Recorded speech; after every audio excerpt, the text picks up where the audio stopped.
this current season, Dr. Simone's son, the oldest son, has like an Asian girlfriend. And she didn't say anything, of course, like derogatory, but it just made me very curious. Like, maybe it was just a coincidence that they fell in love and they just happen to be of different races, or, did he feel like I don't want anybody like my mom who's gonna yell and rant at me? Like, let me just like totally avoid that at all. And I know that sounds like pretty negative, pretty bad, but that was just my thoughts, just because if Dr. Simone was your mother, would you want to date someone who you think may copy her behavior? Probably not. And with Dr. Heavenly, I know that the women, they really don't like her YouTube channel because she gives her commentary when Married to Medicine airs. But it's just her opinion. I think it's a very free and smart way for her to promote their show. And she also, I tune into Dr. Heavenly because she also gives business tips if you want to, just be more business minded or better with your money. Like she always says that real estate is a good investment because even if a property loses some of its value, the value of a property will never go down to zero. I remember putting those notes in my phone. And she said that when you own a business where you have like a staff of people, she said that your highest expense will be paying taxes and meeting payroll. So it's just stuff like that I really appreciate about Dr. Heavenly because she shares that information.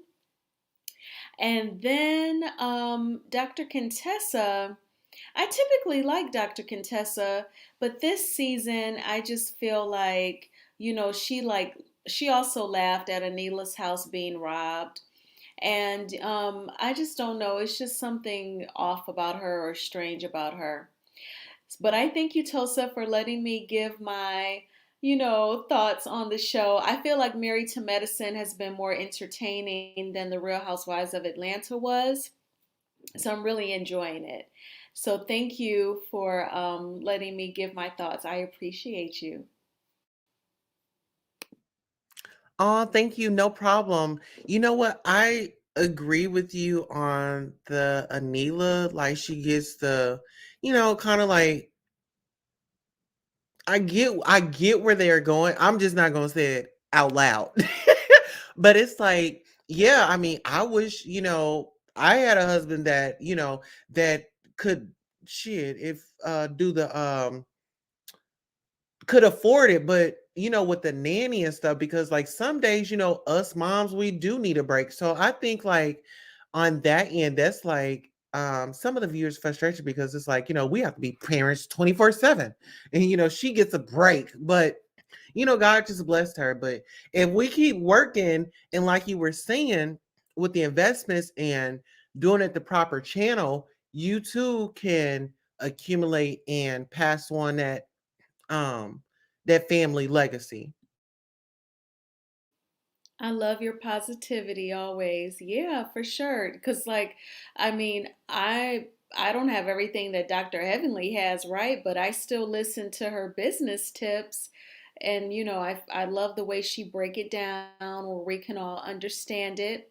And yeah.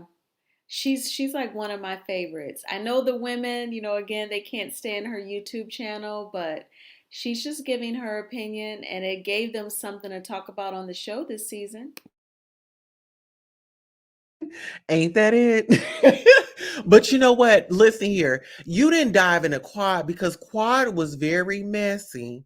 Quad was so messy up on this season. Like, oh, she was like the charade of Real Housewives of Atlanta, the bone carrier. Or who was the new bone carrier? Drew.